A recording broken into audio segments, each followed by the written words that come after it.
Mark chapter 13. If you got a screen or a Bible, you might want to turn to it. I'm embarrassed to say that I've never preached on this as a unit before. I've referred to verses in it, never preached it. 30, I don't know, something years, 35, something years of ministry. It's called the Little Apocalypse. It's called the Little Apocalypse because all the themes of the 21 chapters of Revelation are in this one chapter of the Gospel. There's similar sections of Matthew and Luke that have the same thing.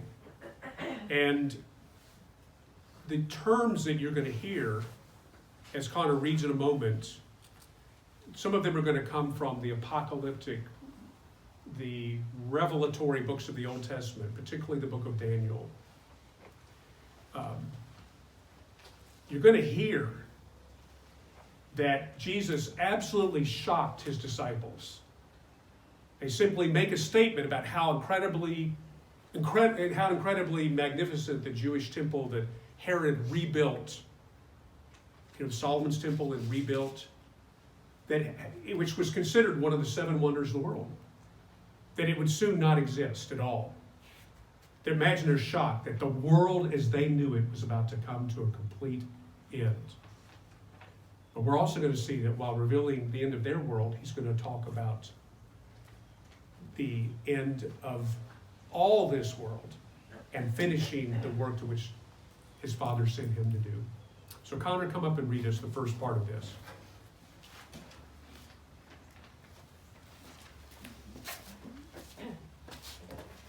Can I keep my mask up? You can pull it down. As Jesus was leaving the temple that day, one of his disciples said, "Teacher, look at these magnificent buildings. Look at the impressive stones and the walls." Jesus replied, "Yes, look at these great buildings, but they will be completely demolished. Not one stone will be left on top of another." Later, Jesus sat on Mount of Olives across the valley from the temple. Peter, James, John, and Andrew came up to him privately and asked him, "Tell us, when will this all happen? What sign will show us that these things are about to be fulfilled?" Jesus replied, "Don't let anybody mislead you, for many will come in my name, claiming, 'I am the Messiah.' They will deceive many, and you will hear of wars and threats of wars, but don't panic. Yes, these things must take place, but the end won't follow immediately. Nation will go to war against nation, and kingdom against kingdom. There will be earthquakes in many parts of the world, as well as famines. But this is only the first part of the birth pains, with more to come. When these things begin to happen, watch out. You will be handed over to the local councils and beaten in the synagogues. You will stand trial before governors and kings because you are my followers. But this will be your opportunity to tell them about me, for the good news must be preached to all nations. But when you are arrested and stand trial, don't worry in advance about what to say. Just say what God tells you at that time, for it is not you who will be speaking, but the Holy Spirit. A brother will betray his brother to death. A father will betray his own child. And children will rebel against their parents and cause them to be killed. And everyone will hate you because you are my followers. But the one who endures to the end will be saved. The day is coming when you will see the sacrilegious object that causes desecration standing where he should not be. Then those in Judea must flee to the hills.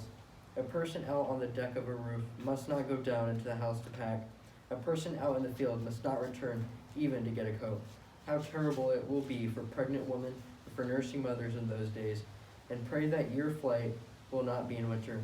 For there will be greater anguish in those days than at any time since God created the world, and it will never be so great again. In fact, unless the Lord shortens the name of calamity, not a single person will survive. But for the sake of his chosen ones, he has shortened those days. Then if anyone tells you, 'Look, here is the Messiah,' or 'There he is,' don't believe it. For false messiahs and false prophets will rise up and perform signs and wonders so as to deceive, if possible, even God's chosen ones. Watch out, I have warned you about this ahead of time." Amen.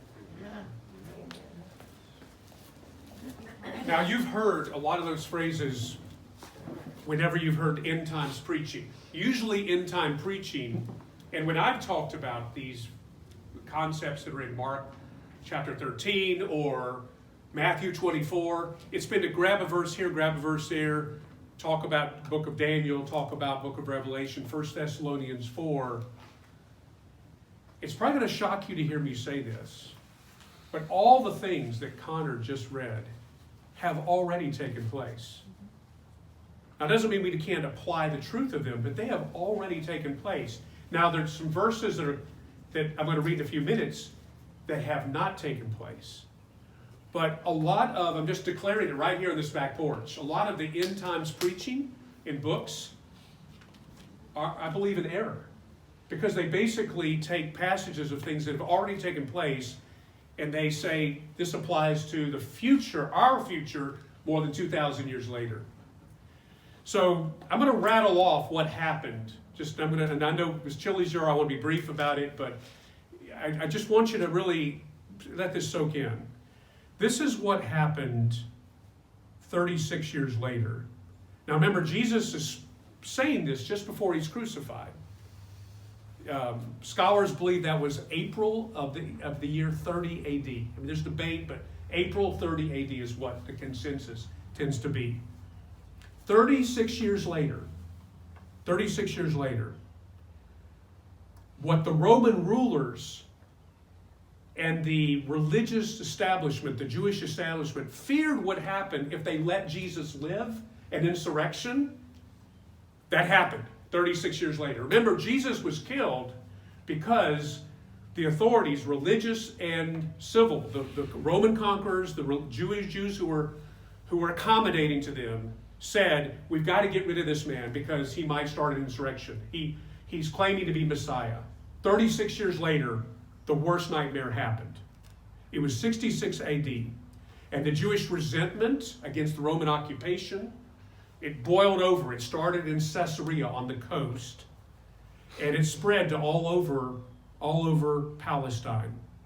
It took 4 years for the Roman general Vespasian. It took a number, I think 4 Roman legions, 4 years. It was one of the most serious, even though it's a very small area of the whole Roman Empire, this was one of the greatest rebellions against the Romans during this time period. Vespasian did a lot of the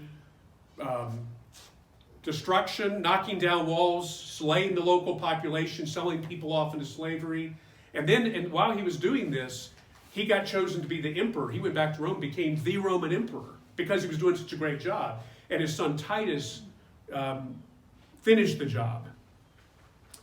The walled city of Jerusalem was the last major point of resistance. Now, some of you have heard about Masada, which took place 3 years later. That was a group of 900 people who just basically were off in the boonies.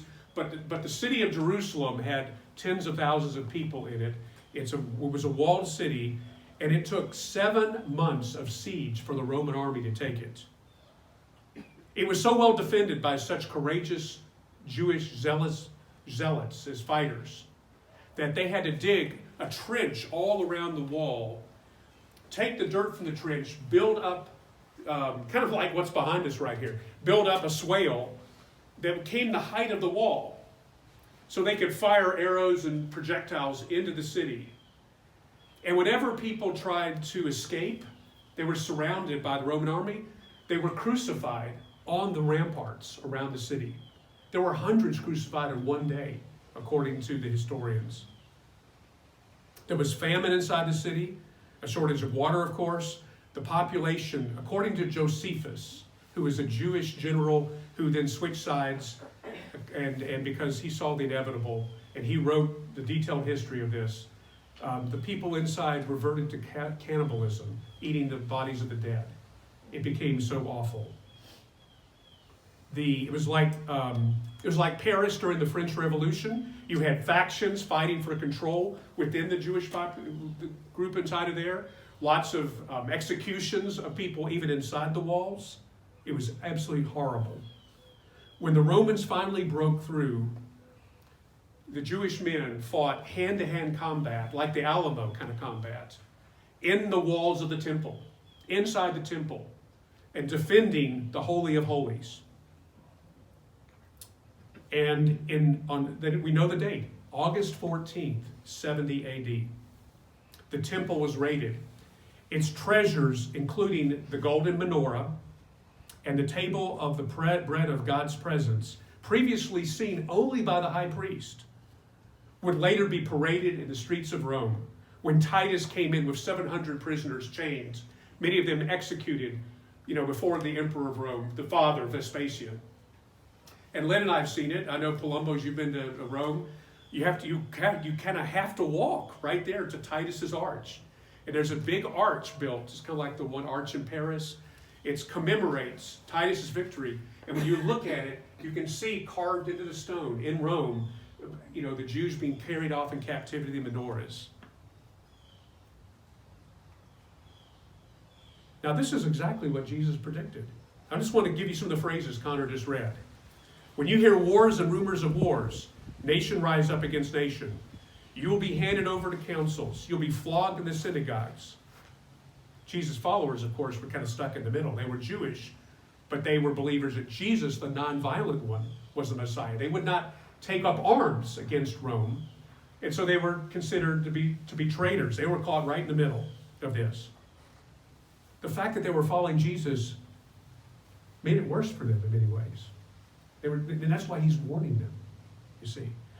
Deceivers are coming in my name. Many will say, I am he. Brother will betray brother, and a father his own child. And children will rebel against their parents and have been put to death. Everyone will hate you because of me. Now, those kind of things have happened over and over again, probably will happen. But it happened in a big way to the followers of Jesus just 36 years after he was resurrected. Luke 19 gives this detail, his account, that Jesus said, the days will come upon you when your enemies will build an embankment against you and encircle you and hem you in on every side. They will dash you to the ground, you and the children within your walls. Literal.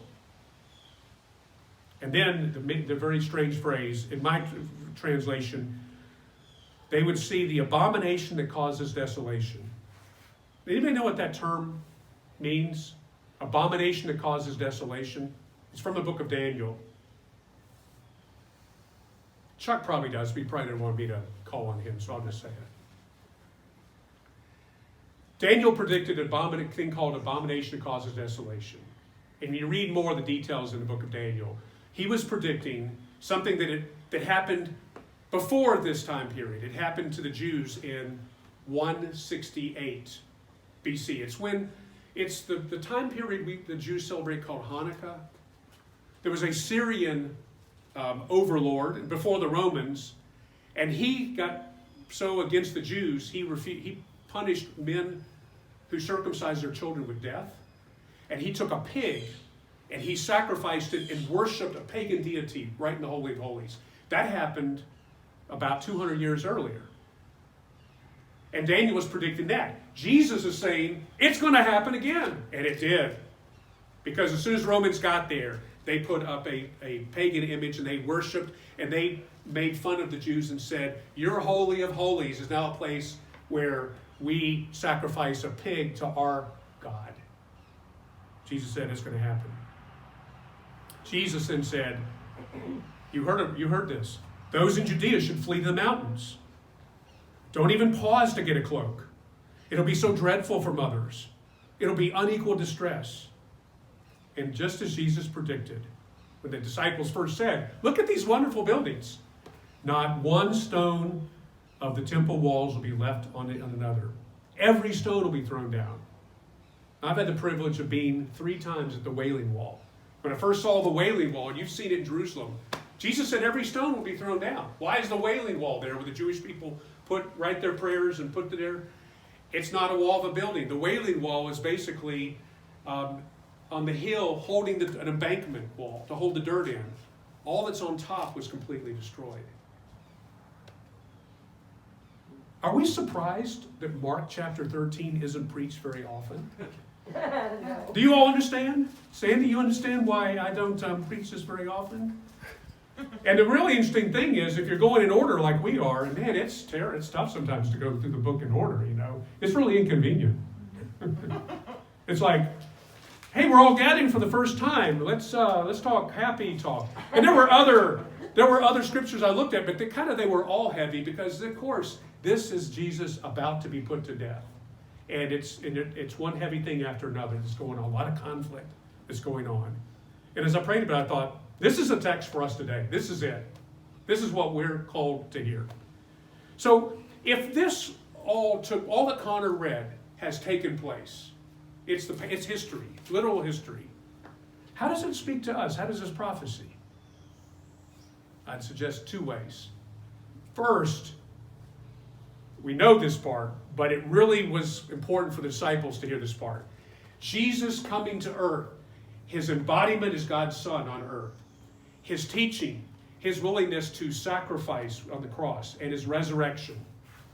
That begins the kingdom of God on earth. That inaugurates the kingdom of the Most High. It begins the work of salvation, but it doesn't finish it. It doesn't finish it at all. His disciples, because of what they expected the Messiah to do, thought that, the first one thought that he would never be crucified. And then they thought when he was raised from the dead, well, now it's time for the kingdom. You may remember in Acts, he says, is now the time to set up the kingdom? And he says, no. There's going to be a couple thousand years, okay? He's trying to explain to his disciples that God's invasion of earth with love and righteousness is going to actually start convulsions as evil fights back. The dragon, the book of Revelation describes it as, in metaphorical terms, the dragon is mortally wounded. But boy, they tell you, if you're a hunter of big game, a wounded animal is the most dangerous. And that's why we've had 2,000 years like we've had. And so Jesus told his disciples, you are not going to be exempt from the suffering. Paradoxically, though you're my blessed disciples, whether it's 66 AD or 1941 or 9/11, and your bodies will be frail, the Great Plague of London, the 1918 Spanish flu pandemic, or COVID-19. Now the second, you know that part, but it's important for disciples to hear that part. The second thing is the part that may not live as large in your awareness as it ought to. It certainly wasn't for me when I started this. Jesus' command in the middle of all this, as Connor read, the gospel must first be preached to all the nations. Now, I've often heard this, Pat, and I've heard sermons. It was, as soon as the gospel is preached to all the nations, bingo, that's when Jesus come again. And maybe that is true. I mean, that's not, I don't consider that to be necessarily, it's a speculative kind of interpretation. But the wording of the original language is more like the priority in everything is the gospel must be preached to the nations. The absolute priority, the reason you're here, in other words, the reason you ain't been raptured yet, the reason why many of us are privileged to raise children, and they'll raise children, whatever, we just celebrate your granddaughter, is the priority is the good news proclaimed from generation to generation. And that's why Jesus allows his disciples not to escape the convulsions of evil and the confusion, even among God's people. We're not removed from it. So the highest priority is the bringing the good news of Jesus to the world, especially when times are tough, because as we know, when times are more difficult, hearts and minds are more open for people believing, I need God. I need hope. And we've seen that now, that's always the priority, sharing the news. Now, the rest of the little apocalypse is, and it's shorter than what Connor read. I just want to read a little more. It does give us the glimpse of the end. I don't want you to go away thinking, Pastor Michael said that everything that Jesus said about the end of the world is not true. It's already happened. No, I'm saying the first 23 verses of chapter 13. Okay? Now what I'm about to read, this is your glimpse. Don't miss it. This is your glimpse of the end. All right? So, starting with verse 24. But in those days, it's kind of a transition. Following that distress, so it's sometime after 66, the sun will be darkened, and the moon will not give its light. The stars will fall from the sky, and the heavenly bodies will be shaken. I don't remember reading that that's happened yet. Do you? The stars fall from the sky, heavenly bodies shaken. At that time, people will see the Son of Man coming in clouds with great power and glory. This is the end time, okay? At that time, people will see the Son of Man coming in clouds with great power and glory. And he will send his angels, and he will gather his chosen from the four winds, from the ends of the earth to the ends of the heavens. Now learn this lesson from the fig tree. As soon as its twigs get tender and its leaves come out, you know that the summer is near. Even so, when you see these things happening, you know that it is near, right at the door. I tell you the truth, this generation will certainly not pass away until all these things have happened. Heaven and earth will pass away, but my words will never pass away. When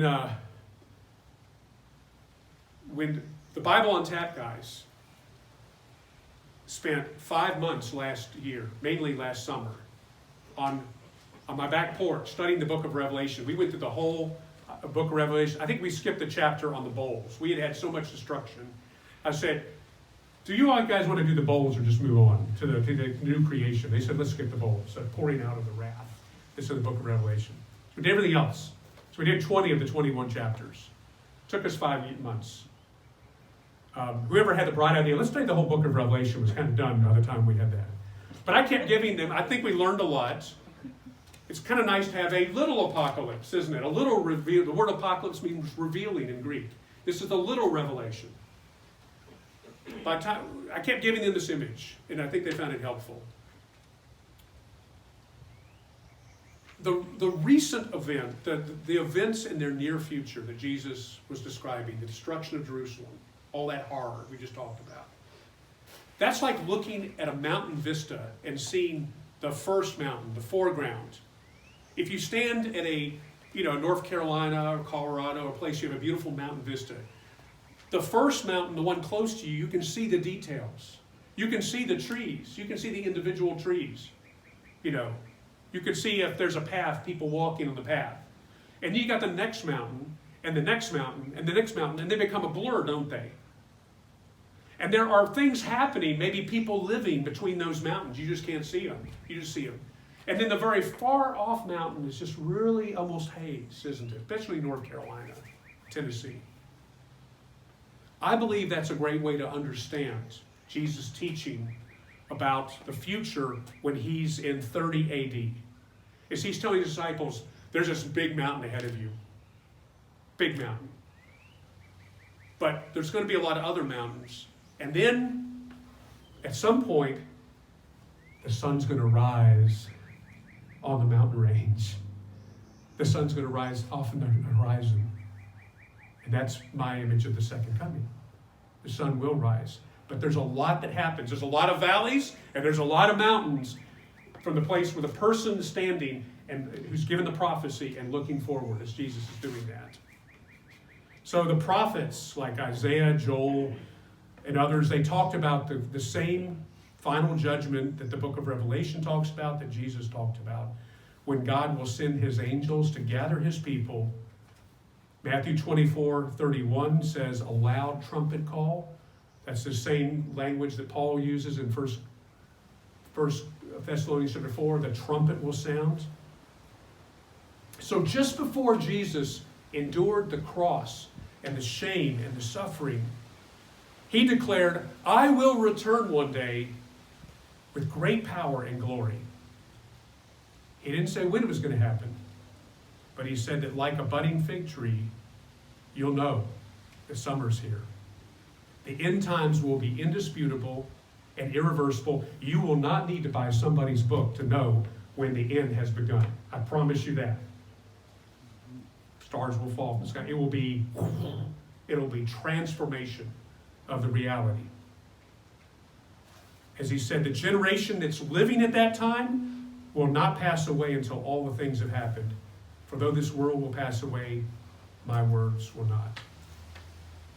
Here's the words of application, what Jesus wants us to hear, to take with us. No one knows, verse 32, no one knows about that day or hour, not even the angels in heaven nor the Son, but only the Father. Gosh, could we just live by it? Could people just stop writing speculative stuff, right? And say, he's answered it. No one, he didn't even know at that time. No one knows, not even the Son, but only the Father. Be on guard, be alert. You do not know when that time will come. It's like a man going away. He leaves his house, he puts his servants in charge, each with his assigned task, and he tells the one at the house to keep watch. Therefore, keep watch. Keep watch because you do not know when the owner of the house will come back, whether in the evening or at midnight or when the rooster crows or at dawn. If he comes suddenly, do not let him find you sleeping. What I say to you, I say to everyone, watch.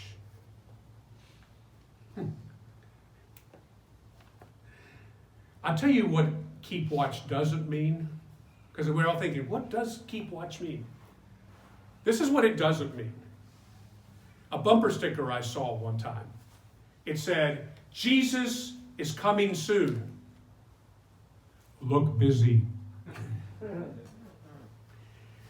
Keeping watch doesn't mean that we become obsessive about being driven, productive. You've got to save as many souls as possible. Got to, you know what I'm talking about. I don't want to relax. I have known people like this, and I've been impressed with the way they serve the Lord without failure. But like Mark Twain once said, you can be a good man in the worst sense of the word. You got that? A good man in the worst sense? Somebody who tries to be so good they're kind of miserable and make everybody miserable around them.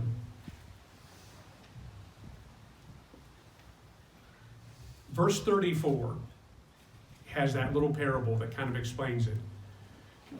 He says, there's a wealthy landowner who has servants taking care of the estate. And he leaves and he says, take care of things. And when I come back, I want you to be taking good care of things. So keeping watch is about being responsible for what Jesus has put us in charge of. Now I want to ask you the question, if you've got an idea about this, board it out. What has Jesus put us specifically in charge of? Sharing the gospel. Spreading the gospel.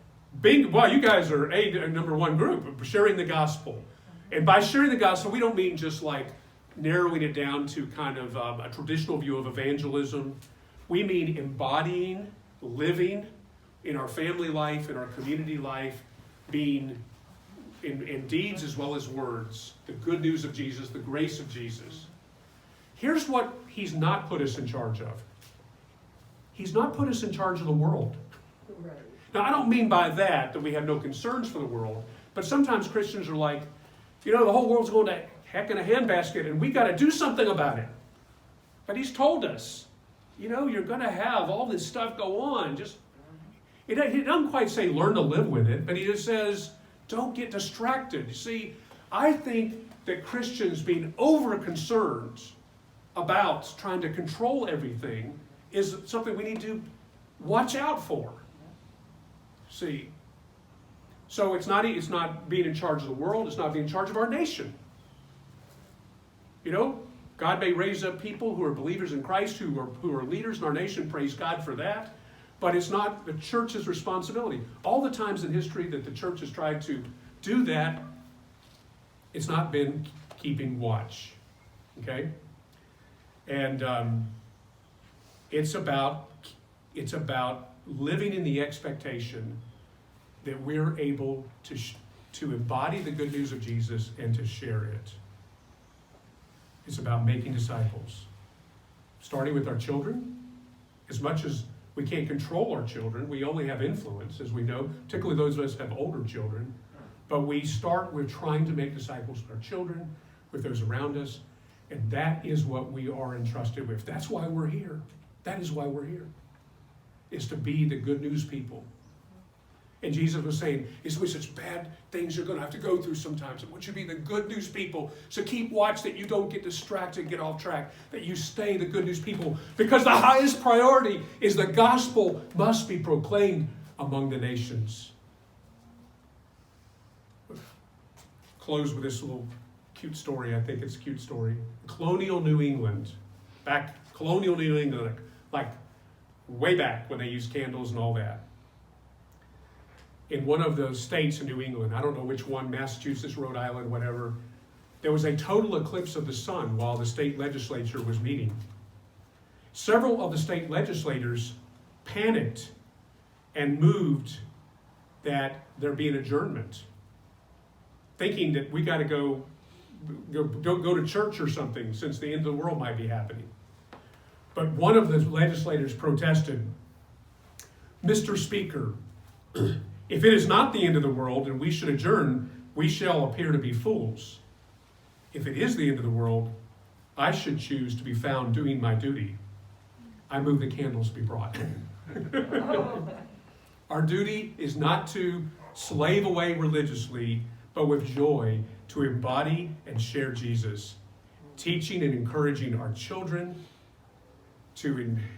and each other to embody the grace of Jesus, watching for the opportunity to share Jesus with our neighbors, knowing that with crises and turmoil and pandemics, there'll be greater openness. So whether the Father chooses to take this so far not so great floor today, but I think it'll turn sunny later today, but take what'll probably be a beautiful day, and today be the day that the stars fall from heaven and the Son of Man suddenly is known to be here and transform everything. Or whether today is your last day and you enter the end because you breathe your last. Whichever comes first. Be on guard. Be alert. Keep watch.